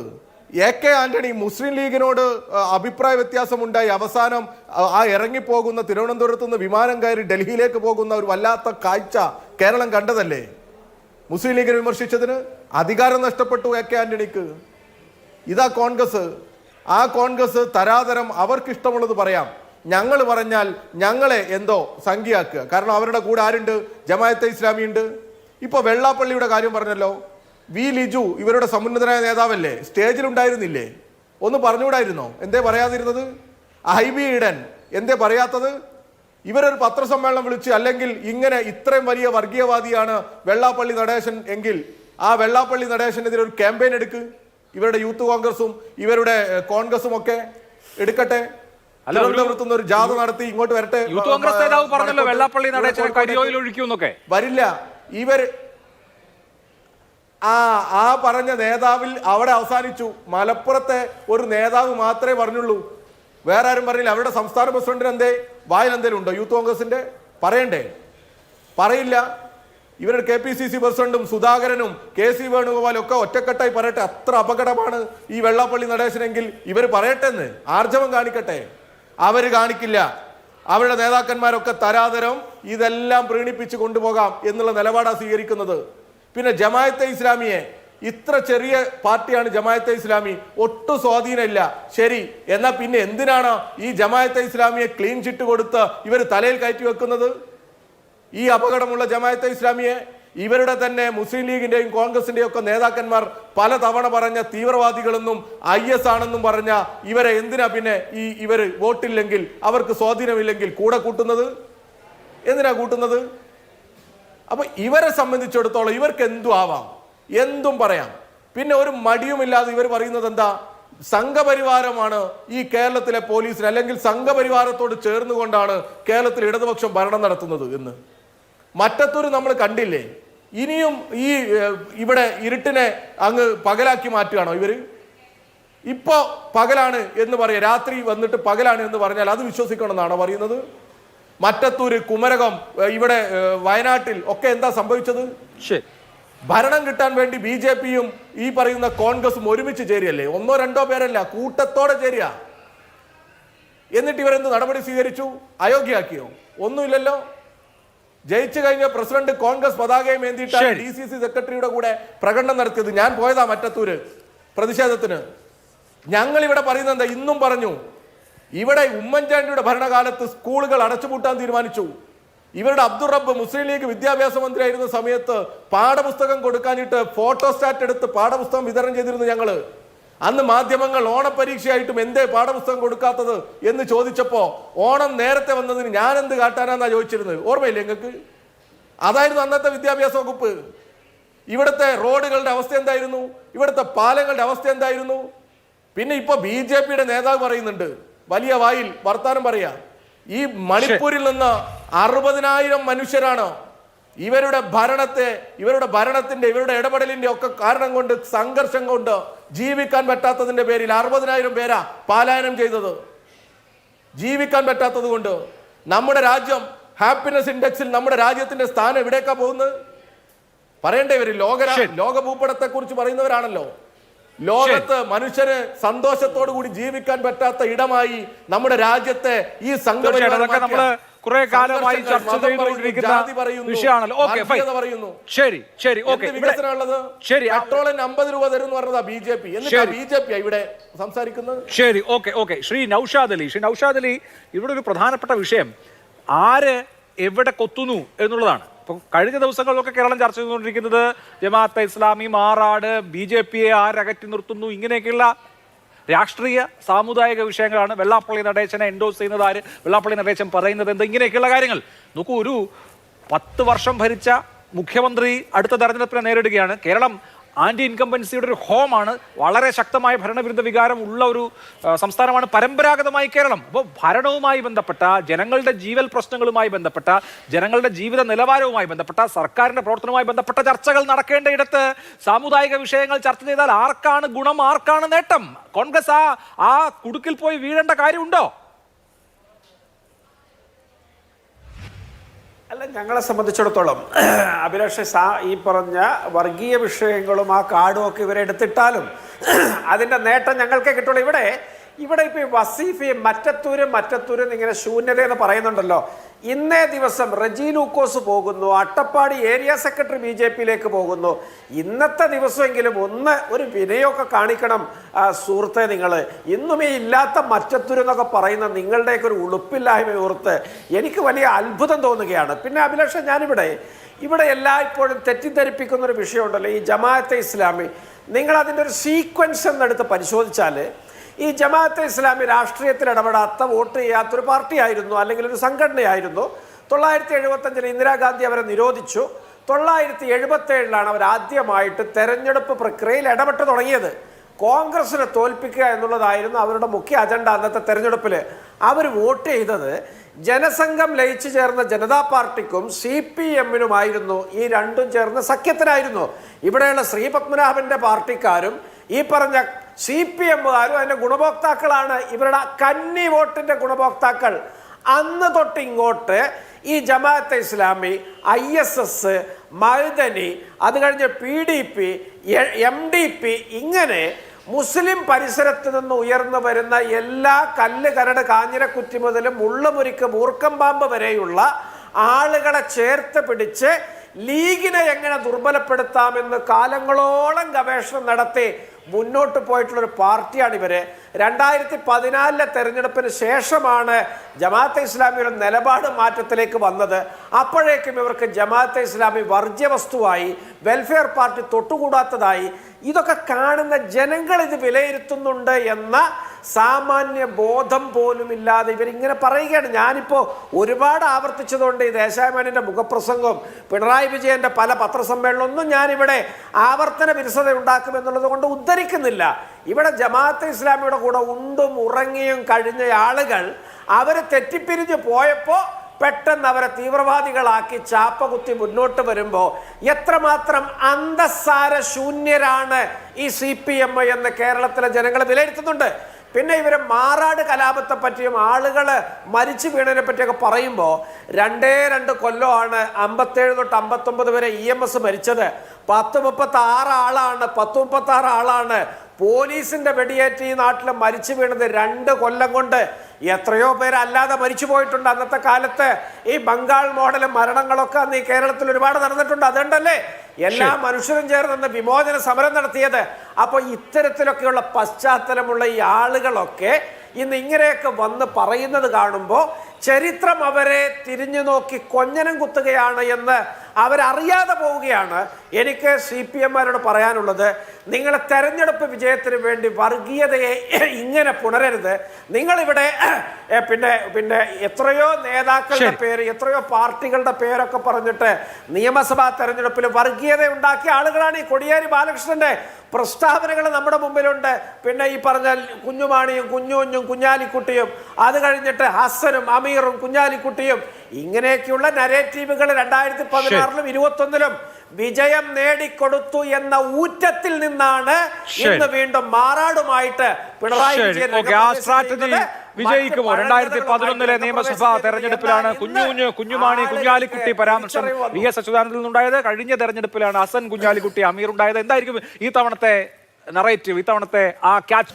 ചർച്ചയുടെ ഈ ഘട്ടത്തിൽ മുഖ്യമന്ത്രിയുടെ ഇന്നത്തെ മാറാട് പരാമർശത്തിന്റെ ഒരു ഫാക്ട് ചെക്ക് കൂടി നടത്താൻ തോന്നുന്നു. മാറാട് വർഗീയ ശക്തികൾക്ക് UDF കീഴടങ്ങി എന്നായിരുന്നു മുഖ്യമന്ത്രി പറഞ്ഞത്. RSSനോട് ചോദിച്ചിട്ടാണ് അന്ന് AK ആന്റണി മാറാട് എത്തിയത്. കുഞ്ഞാലിക്കുട്ടി ഒപ്പം വരാൻ പാടില്ല എന്ന RSS മുന്നോട്ട് വെച്ച ആവശ്യം ആന്റണി അംഗീകരിച്ചു. അതേസമയം CPM നേതാവായ താൻ അവിടെ പോയിരുന്നെങ്കിലും ആരും തടഞ്ഞില്ല എന്ന് പിണറായി വിജയൻ പറഞ്ഞിരുന്നു. ആ വാക്കുകൾ ആദ്യം കേൾക്കാം. കോഴിക്കോട് ഗസ്റ്റ് ഹൗസിൽ AK ആന്റണി അങ്ങോട്ട് പോകുമ്പോൾ കുഞ്ഞാലിക്കുട്ടിയെ കൂടെ കൂട്ടിയില്ല. ഇവരുടെ അനുവാദം വാങ്ങിക്കൊണ്ട് പോകുന്ന അവസ്ഥയാണ് ഉണ്ടായത്. എന്താണത് കാണിക്കുന്നത്? അതിൻ്റെ മറ്റൊരു ഭാഗം ഞാൻ നിങ്ങളെ ഓർമ്മിപ്പിക്കുക. അന്ന് ഞാൻ ഒരു പാർട്ടിയുടെ ഭാരവാഹിയായി പ്രവർത്തിക്കുന്ന കാലമാണല്ലോ. ഞാനവിടെ പോയിരുന്നു. ആരുടെ അനുമതി വാങ്ങിയിട്ടല്ല അവിടെ പോയത്. അവിടെ പോയി ആളുകളെ കണ്ടു, കാര്യങ്ങൾ സംസാരിച്ചു, തിരിച്ചു വരികയും ചെയ്തു. ഞാൻ അവിടെ പോയിരുന്നു, അവിടെ പോയി സംസാരിച്ച് തിരിച്ചു വന്നു എന്ന് മുഖ്യമന്ത്രി പറയുമ്പോൾ 2003 മെയ് മാസം 5-ാം തീയതിയുടെ മാതൃഭൂമി പത്രത്തിന്റെ 1-ാം പേജിലെ ഹെഡ്ലൈൻ മാറാട്ട് പിണറായിയെയും സംഘത്തെയും തടഞ്ഞുവെന്നാണ്. മാറാട് വെട്ടേറ്റ് മരിച്ചവരുടെ വീടുകൾ സന്ദർശിക്കാനെത്തിയ CPM സംസ്ഥാന സെക്രട്ടറി പിണറായി വിജയനെയും സംഘത്തെയും ഒരു വിഭാഗം ആളുകൾ തടഞ്ഞു. അക്രമത്തിൽ കൊല്ലപ്പെട്ട ആവിത്താൻപുറയിൽ ദാസന്റെ വീട്ടിലെത്തിയപ്പോഴാണ് ഇവരെ തടഞ്ഞതും തിരിച്ചയച്ചതും. ബേപ്പൂർ പഞ്ചായത്ത് പ്രസിഡന്റും CPM നേതാവുമായ BP ബീരാൻ കോയയോടുള്ള എതിർപ്പാണ് പ്രശ്നത്തിനിടയാക്കിയത് എന്നൊക്കെ പറഞ്ഞ് MLA-മാരായ കോടിയേരി ബാലകൃഷ്ണൻ, മത്തായി ചാക്കോ, TP രാമകൃഷ്ണൻ, PK ശ്രീമതി അടക്കമുള്ളവർ സംഘത്തിലുണ്ടായിരുന്നു. അങ്ങനെ മാറാട്ട് പോയ പിണറായി വിജയനെ തടഞ്ഞ് തിരിച്ചയക്കുകയായിരുന്നു അന്ന്. മുഖ്യമന്ത്രി ഇപ്പോൾ അവകാശപ്പെടുന്നത് പോലെ അത്ര ഈസി ആയിരുന്നില്ല കാര്യങ്ങൾ എന്നാണ് അതിൻ്റെ ചരിത്രം. അന്ന് ദ ഹിന്ദു റിപ്പോർട്ട് ചെയ്തത് CPM State Secretary Pinarayi Vijayan and other opposition leaders were compelled to return from village in the face of extreme hostility by men and women rallied under the Araya Samajam banner എന്നാണ് അന്ന് English പത്രങ്ങൾ report ചെയ്തത്. എന്തായാലും അത്ര വീരോചിതമായ കാര്യമല്ല അവിടെ ഉണ്ടായത്. മുഖ്യമന്ത്രി AK ആന്റണിക്ക് അവിടെ പോകാൻ കോംപ്രമൈസ് വേണ്ടി വന്നെങ്കിൽ പിണറായി വിജയൻ അന്ന് പോയപ്പോൾ അവിടെ തടഞ്ഞ് തിരിച്ചയക്കുകയാണ് ഉണ്ടായത്. അന്ന് ഇത് റിപ്പോർട്ട് ചെയ്ത MP സൂര്യദാസ് മാതൃഭൂമിയുടെ ലേഖകനായിരുന്നു അന്ന്. അദ്ദേഹം ഇപ്പോൾ ടെലിഫോൺ ലൈനിലുണ്ട്. ശ്രീ സൂര്യദാസ്, മുഖ്യമന്ത്രി മാറാട് സന്ദർശനത്തെക്കുറിച്ച് അന്ന് CPM സംസ്ഥാന സെക്രട്ടറി ആയിരുന്നപ്പോൾ നടത്തിയ സന്ദർശനത്തെക്കുറിച്ച് പറഞ്ഞതാണോ വസ്തുത? അല്ല, മുഖ്യമന്ത്രി ഇന്നത്തെ പത്രസമ്മേളനത്തിൽ പറഞ്ഞതിന്റെ ആദ്യ ഭാഗം, അതായത് അദ്ദേഹം അനുമതി വാങ്ങിയല്ല അവിടെ പോയത് എന്ന് പറഞ്ഞത് വസ്തുതാപരമായി ശരിയാണ്. പക്ഷേ അതിന്റെ 2-ാം ഭാഗത്തിൽ പറയുന്ന പോലെ അവിടെ ചെന്ന് അവരെ കണ്ട് സംസാരിച്ചു തിരിച്ചു വന്നു എന്ന് പറയുന്നത് ചെറിയ ഒരു പെശകുണ്ട്. കാരണം അദ്ദേഹം പോയപ്പോ ആദ്യത്തെ വീട് തന്നെ ബേപ്പൂരിൽ അന്ന് ഭയങ്കരമായ സംഘർഷാവസ്ഥയായിരുന്നു. ആര് വന്നാലും, അത് CPM മാത്രമല്ല, കോൺഗ്രസിന്റെയും അതുപോലെ മറ്റു നേതാക്കൾ ഏത് പാർട്ടിയുടെ ആയാലും അങ്ങോട്ട് വന്നാൽ അവിടെ തടയുന്ന സ്ഥിതിവിശേഷം ഉണ്ടായിരുന്നു ആദ്യ ദിവസങ്ങളിൽ. അതുകൊണ്ട് തന്നെ പലർക്കും, മുഖ്യമന്ത്രിക്ക് പോലും അന്ന് അങ്ങനെ എളുപ്പത്തിൽ അവിടെ പോകാൻ പറ്റിയിരുന്നില്ല. CPM സംസ്ഥാന സെക്രട്ടറി ആയിരുന്ന പിണറായി വിജയൻ അന്ന് അവിടേക്ക് പോയപ്പോ അവിടെ ആദ്യം ഒരു ദാസന്റെ വീട്ടിലാണ് പോകാൻ ശ്രമിച്ചത്. ആവിത്താൻപുറയിൽ ദാസന്റെ വീട്. അപ്പൊ അവിടെ ചെന്നപ്പോ അവരുടെ വീട്ടിലെ സ്ത്രീകൾ ഉൾപ്പെടെയുള്ള ആളുകൾ പുറത്തിറങ്ങി ബഹളം വെച്ചു. നിങ്ങൾ ഇവിടെ വന്ന് ഞങ്ങളെ ജീവിക്കാനോ അതോ മരിക്കാനാണോ നിങ്ങൾ ഇങ്ങോട്ട് കടന്നു വരുന്നത്? എന്താണ് ഇവിടെ വരുന്നതിന്റെ ഉദ്ദേശം എന്നൊക്കെ പറഞ്ഞത് ഭയങ്കര ബഹളമായിരുന്നു.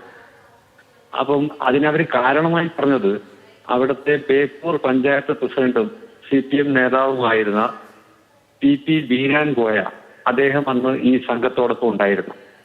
അപ്പോൾ അദ്ദേഹം അന്നത്തെ അവിടെ പഞ്ചായത്ത് പ്രസിഡന്റ് ആയിരുന്നു. അപ്പൊ വെട്ടേറ്റ് വീട് കിടന്ന ഈ ദാസൻ അദ്ദേഹത്തെ ആശുപത്രിയിലേക്ക് കൊണ്ടുപോകാൻ വേണ്ടി അന്ന് പഞ്ചായത്ത് വക ഒരു ജീപ്പ് അതുവഴി വന്നപ്പോൾ പ്രവർത്തകർ കൈകാണിച്ച് നിർത്തിക്കാൻ ശ്രമിച്ചു. പക്ഷേ ഈ ജീപ്പ് നിർത്താതെ ഓടിപ്പോവുകയായിരുന്നുവെന്നും അതുകൊണ്ടാണ് രക്തം വാർന്നിട്ട് ഇദ്ദേഹം മരണപ്പെട്ടത് എന്നുമായിരുന്നു അന്ന് മാറാട് അരയ സമാജം സെക്രട്ടറി ആയിരുന്ന T സുരേഷിന്റെ ഒക്കെ ഒരു ആക്ഷേപം. ഇതൊക്കെ പറഞ്ഞുകൊണ്ടായിരുന്നു അന്ന് മുഖ്യമന്ത്രിയും ശ്രീ കോടിയേരി ബാലകൃഷ്ണൻ ഉൾപ്പെടെയുള്ള CPM സംഘം അവിടെ എത്തിയപ്പോൾ പിന്നെ അവരവിടെ തടഞ്ഞത്. അതിനുശേഷം മറ്റു വീടുകളിലൊന്നും പോകാൻ കഴിയാതെ വന്നപ്പോൾ ഈ CPM നേതൃത്വത്തിലുള്ള സംഘം അവിടുന്ന് മടങ്ങിപ്പോവുകയാണ് ചെയ്തത്. അതാണ് നമ്മൾ അന്ന് മാതൃഭൂമിയിൽ റിപ്പോർട്ട് ചെയ്തത്. ശരി, അതാണ് ആ പത്ര കട്ടിങ് അവിടെ കാണാം. പക്ഷേ വസീഫ്, മുഖ്യമന്ത്രി ഇന്ന് ആന്റണിക്ക് പോകാൻ പറ്റിയില്ല, പക്ഷേ ഞാൻ പോയി എല്ലാവരെയും കണ്ട് തിരിച്ചു വന്നു എന്നൊക്കെ വളരെ ആത്മവിശ്വാസത്തോടു കൂടി പറയുന്നുണ്ടായിരുന്നു. പക്ഷേ ചരിത്രം അങ്ങനെ അല്ലല്ലോ. പത്ര റിപ്പോർട്ടുകളെല്ലാം പറയുന്നു അന്ന് പിണറായി വിജയനെയും കോടിയേരി ബാലകൃഷ്ണനെയും മത്തായി ചാക്കോയെയും ടി പി രാമകൃഷ്ണനെയും പി കെ ശ്രീമതിയെയും പാലോളി മുഹമ്മദ് കുട്ടിയെയും വി കെ സി മുഹമ്മദ് കോയയും എല്ലാം എളമരം കരീം അടക്കമുള്ള ആളുകളെ അവിടെ ആദ്യത്തെ വീട് സന്ദർശിക്കാൻ എത്തിയപ്പോൾ തന്നെ തടഞ്ഞ് അവരെ കാണാണ്ട് തിരിച്ചു പോകേണ്ടി വന്നു എന്നുള്ളതാണ് വസ്തുത. അപ്പോൾ UDF ആണെങ്കിൽ കോംപ്രമൈസാണ്, ഞങ്ങളിതൊക്കെ ധീരോദാത്തമായി ചെയ്യുന്ന ആളുകളാണ് എന്നൊക്കെ പറയുമ്പോൾ വളരെ ചെറിയ 20 കൊല്ലത്തെ പഴക്കമല്ലേ ഉള്ളൂ. ഇതൊക്കെ ആളുകൾക്ക് നല്ലതുപോലെ മനസ്സിലുണ്ടാവില്ലേ? അഭിലാഷേ, അവിടെ പോയി എന്ന് പറഞ്ഞല്ലോ, പോയില്ലേ? പോവാതെ തിരിച്ചു വന്നതല്ലല്ലോ, പോയി ഈ പറയുന്ന ചില സ്ഥലങ്ങളിൽ പോയി പൂർണ്ണമായും നിങ്ങൾ ആഗ്രഹിക്കുന്നത് പോലെ ചിലപ്പോൾ പോയിട്ടുണ്ടാവില്ല, അവിടെ എത്തിയല്ലോ. പിന്നെ ഇത് മാത്രമല്ല, UDF പോയില്ല എന്ന് മാത്രമല്ല, അവരോട് കോംപ്രമൈസിന് പോകുന്ന രീതിയാണ് ഉണ്ടായത്. പിന്നീട് 2003 തൊഗാഡിയ പ്രസംഗിച്ചു മുതലക്കുളത്ത്, ഓർമ്മയില്ലേ നിങ്ങൾക്ക്? വലിയ രീതിയിൽ വിദ്വേഷമുണ്ടാക്കുന്ന പ്രസംഗം നടത്തി. ആ പ്രസംഗത്തിന് പേരിൽ കേസെടുത്തു നടക്കാവിലെ പോലീസ്. അന്ന് പോലീസ് കേസെടുത്തപ്പോൾ ആ കേസ് ഉമ്മൻചാണ്ടിയാ പിൻവലിച്ചു കൊടുത്തത്. ആര്? കോൺഗ്രസ്. ഈ കോൺഗ്രസ് UDF തൊഗാഡിയക്കെതിരെയുള്ള കേസ് പിൻവലിച്ചു. ഇതൊക്കെ നമ്മളെല്ലാം പറയണം. ഈ പറയുന്ന അക്രമത്തോട്, ഈ കലാപങ്ങളോട്, ഇതിന് പ്രേരണ നൽകുന്നവരോട്, ഇതിന് പിന്തുണ കൊടുക്കുന്നവരോടൊക്കെ അനുഭാവപൂർണമായ സമീപനം സ്വീകരിക്കുന്ന, ഒരു മൃദു സമീപനം സ്വീകരിക്കുന്ന നിലപാടാണോ കോൺഗ്രസിന് എന്നുള്ളത് അതോട് പറയണ്ടേ? തൊഗാഡിയക്കെതിരെയുള്ള കേസ് പിൻവലിച്ചത് എന്തിനാ? കുമ്മനം രാജശേഖരൻ എന്ന് പറയുന്ന ഹിന്ദു ഐക്യവേദിയുടെ നേതാവ് കൊടുത്ത അപേക്ഷയുടെ മുകളിലാണ് ആ കേസ് പിൻവലിച്ചു കൊടുത്തത്. അപ്പൊ ഈ ഒരു കലാപത്തിനും ആ കലാപാനന്തരം ഉണ്ടായ സംഭവങ്ങളും ഒക്കെ എല്ലാം നമ്മള് പറഞ്ഞതിന്റെ ഉദ്ദേശം എന്താ? ഇടതുപക്ഷ ഭരണകാലത്ത് ഈ വർഗീയവാദികൾക്ക് ഉറഞ്ഞു തുള്ളാനുള്ള അവസരം ഉണ്ടാക്കില്ല. എല്ലാം കൃത്യമായി ഇടപെടും, ശക്തമായ നടപടി സ്വീകരിക്കും. താങ്കൾക്ക് അതിന് മറുപടി അവസാനിപ്പിക്കാനുള്ള സമയം യഥാർത്ഥത്തിൽ കഴിഞ്ഞു. ഈ മാറാട് ഓർമ്മിപ്പിച്ചാൽ ആർക്കൊക്കെ എന്തൊക്കെ ബുദ്ധിമുട്ട്? അതിലെ അഭിലാഷേ, മാറാട് 9 ഹിന്ദുക്കളെ കൊല്ലാനിടയാക്കിയ UDF ഭരണമെന്ന നെറേറ്റീവുമായിട്ട് ഇവരൊരു വശത്ത് നടക്കും, മറുവശത്ത് തൊഗാഡിയുടെയും കുമ്മനം രാജശേഖരന്റെയും കണക്കും പറയും. പ്രിയപ്പെട്ട അഭിലാഷ, ഇതൊക്കെ ഈ ഹരികൃഷ്ണൻസ് സിനിമയുടെ ക്ലൈമാക്സ് പോലെ ആളും തരവും നോക്കി എന്തും വിളിച്ചു പോവാൻ ലജ്ജയില്ലാത്തൊരു പാർട്ടിയാണ് CPM. അവർക്ക് നിലപാടില്ല, നയമില്ല, തീരുമാനങ്ങളില്ല, സുചിന്തിതങ്ങളായ ഒരു പരിസരവും അവർക്കില്ല. അവർക്ക് ജയിക്കണം, വോട്ട് കിട്ടണം, അതിനേത് നെറികെട്ട പണിയും ചെയ്യും. ആളെ കൊല്ലാൻ മടിയില്ലാത്തൊരു പാർട്ടിയാണല്ലോ. പിന്നിപ്പോ ഇത്തരം കാര്യങ്ങളൊക്കെ ചെയ്യുന്നതിൽ എനിക്കൊരു അത്ഭുതമില്ല. സ്വന്തം നേട്ടത്തിനും സ്വന്തം മുന്നേറ്റത്തിനും ആളെ കൊല്ലാൻ മടിയില്ലാത്തൊരു പാർട്ടിക്ക് പിന്നെ ഇതൊക്കെ പറഞ്ഞിട്ട് വല്ല കാര്യമുണ്ടോ? കോൺഗ്രസ് അഹിംസയും സത്യാഗ്രഹവും നിരാഹാരവും ഉയർത്തി ഈ രാജ്യത്ത് സ്വാതന്ത്ര്യം മേടിച്ചു കൊടുത്ത പാർട്ടിയാണ് ഈ കോൺഗ്രസ്. സത്യാഗ്രഹവും നേതാവ് ഇന്ദിരാഗാന്ധിയെ കുറിച്ച് പറയാം.